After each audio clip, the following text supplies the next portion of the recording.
What's up, guys? It's Setofaro. I'm messing with you. I'm not going to start this video like that. I am Cruz. I was born on June 29th, 2004, and today I turned 20. I've wanted to make a video like this for a while, and it's my first time reading a script or an outline, so try to enjoy my rambling with me, as a lot of this is just notes and bullet points, because once I start writing, especially something I'm passionate about, I'll end up writing forever and can get quite off topic. My life has been quite a journey so far, and anything I say here won't do my experiences nearly enough justice, as that would take as long as they were lived. I went through multiple iterations of this video and got kinda stuck thinking of what to do. A lot of ideas I thought of and started writing for were either too broad or too narrow, and eventually, a week before this video was supposed to be released, I chose that it would be about my struggles of self-worth over my childhood and teenage years. I don't deal with most of these issues now, but they had a big impact on my years growing up, and some of them still linger today. It's been a challenge to focus and write this video on something that's really important to me and I don't want to mess up, and it's very exposing to tell anyone that can watch this about my troubles, so I hope if you are watching this you care and appreciate it. It's been quite hard for me to do, but if I want to reach my goals, then this will prove it. 15 years of my life, I was impaired by asthma, allergies, and lazy eyes, which means my eyes would go cross-eyed if I didn't wear my glasses. You think it's annoying when you can't breathe out of your nose? Well, my allergies made that a reality.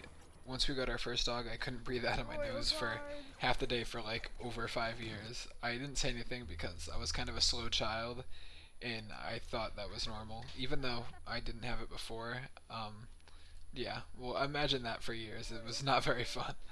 My asthma was even worse, and after any physical activity, I would slightly wheeze with each breath for sometimes hours after.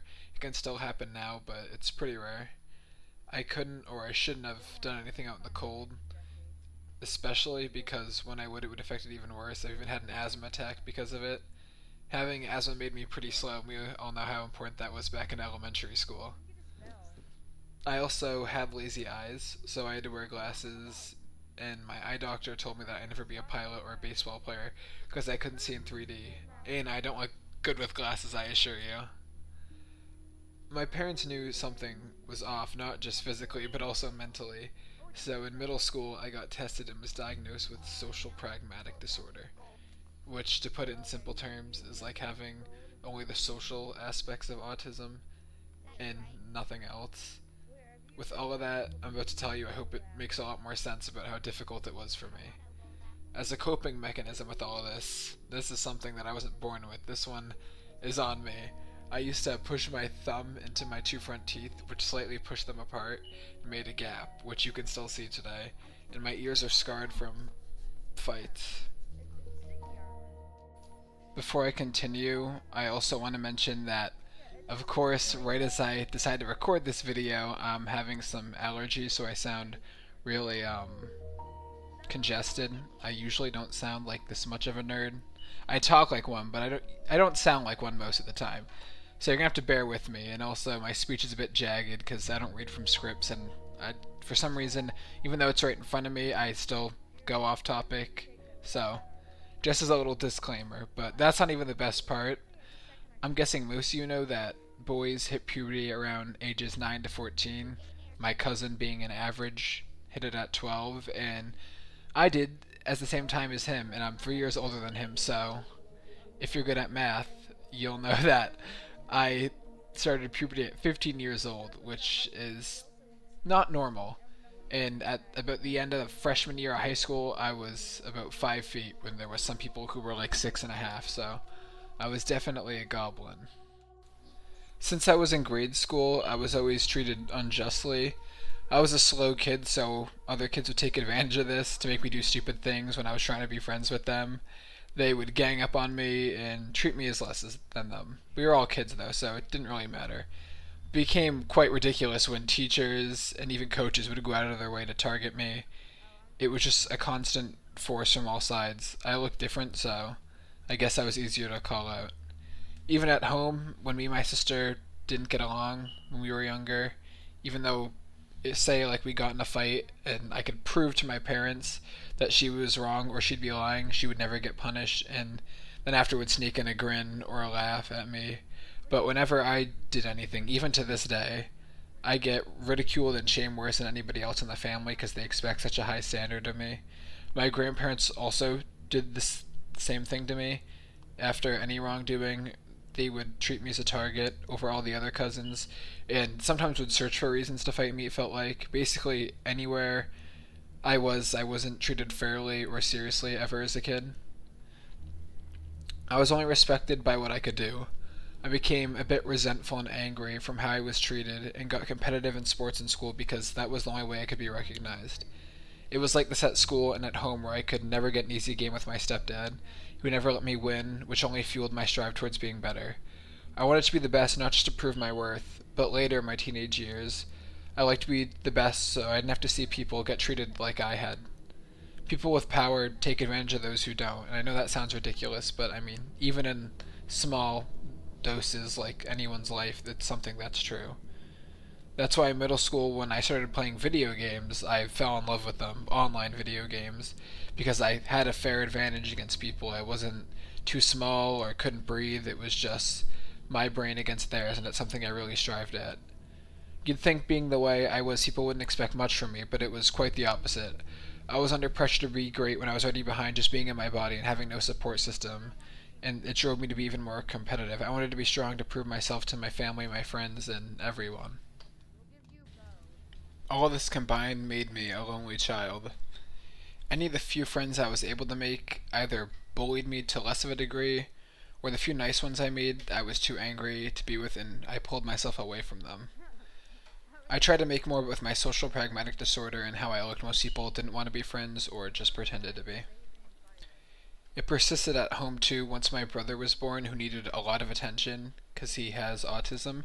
My sister, who had other things going on, they needed my parents more than me, and I was left to fend for myself emotionally and progressively through my life from around 11 years old. Soon after, I met my online friends and stuck with them because they felt like the only people who cared about me. I wasn't involved in anything other than football from 6th to 9th grade before leaving that too, because like I said, the coaches were far worse than the kids. I went from being someone that was pretty in-person to once I found my friends online, that's where I decided to stay because they were the only people who would see me as me. I don't blame my parents though, they struggled a lot and we always had food on the table. They had a lot of financial issues through my childhood because we live in a nice town and that's pretty expensive. My parents also paid for my grandparents to live there. During 9th grade, my dad started going to Europe for work, and over the next 5 years he was only home about a few of those months, so I grew up in my teenage years without a father, so I had to figure out a lot of things on my own.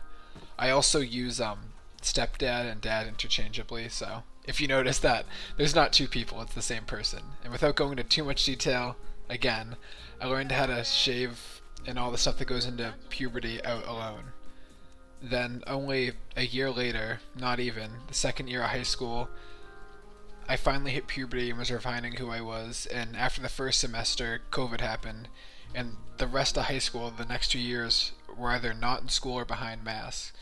Now, I feel 20 mentally and physically, but on how prepared I am to take on life and, like, maturity as an adult, I should say, it feels like I'm 18 all over again after these last 2 years, finally ready to take on the world. And the world wasn't going to wait for my problems, which is both a good and a bad thing. And eventually, I did start to grow. I didn't let my allergies, asthma, or lazy eyes ever stop me or hold me back from what I wanted to do. And eventually, I pushed past and outgrew them. I even grew to 5'10" over the last few years. Nobody would give me justice, so I had to fight for it myself, and I got it. The people who wronged me either grew up and apologized, or they ended up getting what they deserved. I found a way over the past few years to control my anger and still give things my all. I got recognition for what I did, and have been able to protect those younger and less experienced than me. I found friends who respected me, and my old ones grew up too. I found common ground with them and everyone else. We were all just kids at the end of the day. I don't hold it against any of them, and I'm glad we could understand each other at the end. It was tough. Life was tough. I was safe, and I'm happy to live in a country I am where I am safe because people go through challenges every day in other countries. But from the people around me, I've had a life that has had a lot of turmoil and challenges, and I got up and fought every day. Giving up wasn't an option for me, and I think everything worked out in the end. But it wasn't the end. It was the end of the beginning. It was great that I finally figured out high school in the last few days, but after that I wasn't sure what to do. I hadn't applied for any colleges, any of the SATs I tried to schedule got cancelled due to COVID. I had some skills, but I spent my childhood years surviving the environment I was living in instead of thriving. Not being sure what to do, but not wanting to be a freeloader, I followed my stepdad's steps and got into plumbing. I learned a lot of things quickly, going from being comfortable and knowing what I was doing from school and supporting my family in video games for the past 5 or so years to something that I knew nothing about was definitely humbling. I always kept a free mind though. That's what I learned to have after people treated me. It was cool the first time using Apple Pay. I was like, this is awesome. I opened my first bank account. I finally applied for driving lessons, and by that winter I got my first girlfriend. I hope you guys don't think I'm lazy. With college, I asked my student counselors for help. I asked my family, and I didn't get any support from anywhere, which I was used to. So you'd think I'd strive to do it, but I wasn't even sure if I wanted to. And I didn't want to like get stuck into debt doing something I wasn't even sure I wanted to do. The situation I was in, it was only me, my mom, who honestly acts like more of an older sister sometimes, and my autistic brother through COVID and multiple family fallouts. I had a different skill set from what most men my age would have. Instead of learning life skills, I learned mental control and fortitude, which I'd say now and even then was beyond any adult I know. It was fun. It felt nice to finally be an adult. Not completely free, but enough to where I could feel like I could still grow and still felt safe by being at home.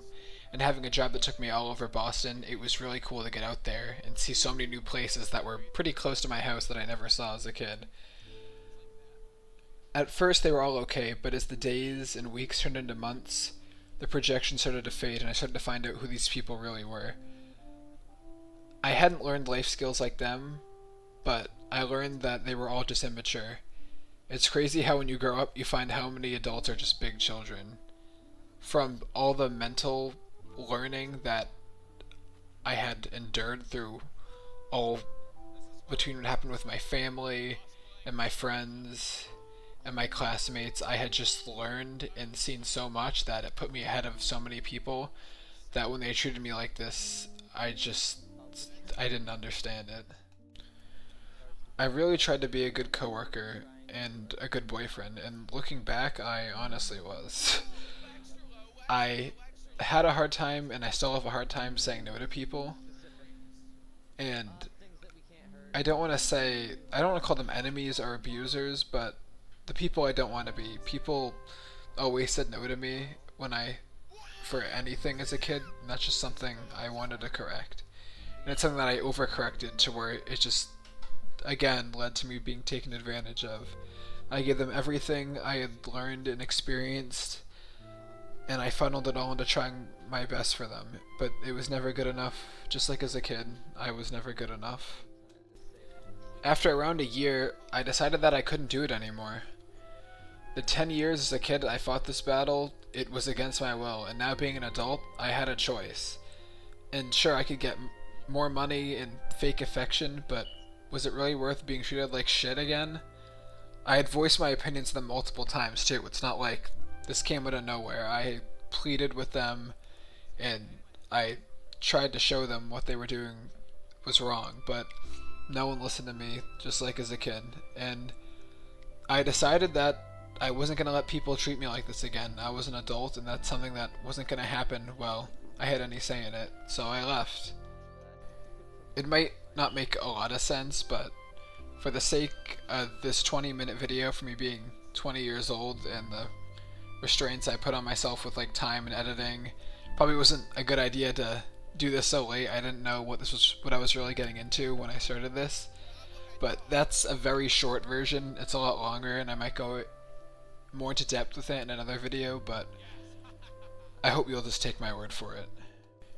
It was 2024 now, And after escaping the fog of what had been battles for so long, I got to reflect on what happened from my childhood even just to the end of 2023.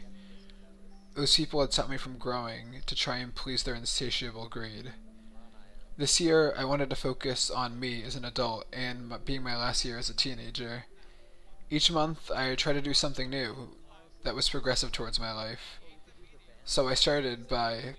It actually ended up taking a month. I went there in December, but there was storms that stopped the insurance, and even my the car dealer said it was the second hardest car purchase that ever had to get done. He was like, the first hardest one was some guy who lived in a different country. I'm like, don't worry, that sounds like me. In January, I bought my first car. She's a 2015 Honda Accord V6, and I'm so blessed I've been able to buy her. That car is my wings. In February, I tried one last time to go back into plumbing. I know, controversial to what I just said, but I thought that maybe it was just those people and maybe it was wrong. After only 2 weeks, I was already commuting 3 hours for no extra pay, and once again, I left. I made a promise to myself that that wasn't going to happen again, and I wasn't breaking this one. In March, I got another job, and I cut back almost completely on artificial sugar and porn. I don't really have a problem with either of those things. I just needed something that month that honestly wasn't too much of a big of a step for me, but was still a challenge, and I'm free of both of them now anyways. In April, I started going to the gym 3 days a week, and I've been consistently going since then. I started to see changes in my body, and now I plan on going more. In May, I set up my retirement fund, and I got a credit card, and I've started to build my credit for hopefully buying a house one day and saving for the future. This June, I took a bit of a break from ramping up, but my goal this month was to start posting on YouTube again, which is this video right here, and there will definitely be more to come. YouTube is something that makes me really happy, and it's something I want to try again. I tried it as a child, and I don't think I was ready for what I was getting into just with everything going on in my life, and now it's something I really want to try and pursue. I shouldn't have valued things that I didn't like the people I worked with and my ex, even my ex-friends, over things that I did. And the past 2 years have just been a big lesson of self-love to me. I thought after what I had gone through in my childhood that the fight would be over, like I said. But life's beautiful to where you never stop learning until you die. There's always going to be something new to discover about yourself, about the world, or about people you love. And I think that's something that I couldn't get past my mind. It was just like, I thought I was done and it was over, but I was just, I don't know if you've seen like the pictures where it's like the mountain and it shows like life. I don't know if you've seen like after high school there's like that dip, and that's that dip that I fell into now, and now I'm starting to climb back up again. For my goals, like I said, I want to grow this YouTube channel and just be there for my friends and my family and the people who love and care about me. They don't just love how I make them feel, but who I am as a person. I'm sorry that this video was so botched. This is my first time compiling clips on PC and recording voice on PC. At first, I tried my phone, but the microphone, it would like pick up everything, and it sounded really bad. And even this picks up like notifications and even other stuff. I'm sure you've heard that fire alarm. I've switched that battery like 3 times in the past year. It still does it. I don't know why. I'm thinking I'm just going to rip the thing out and get a new one. But, you know, this is pretty botched, so I appreciate you all for watching. And remember that life is a journey, not a marathon, and that someone always cares. Thank you for watching.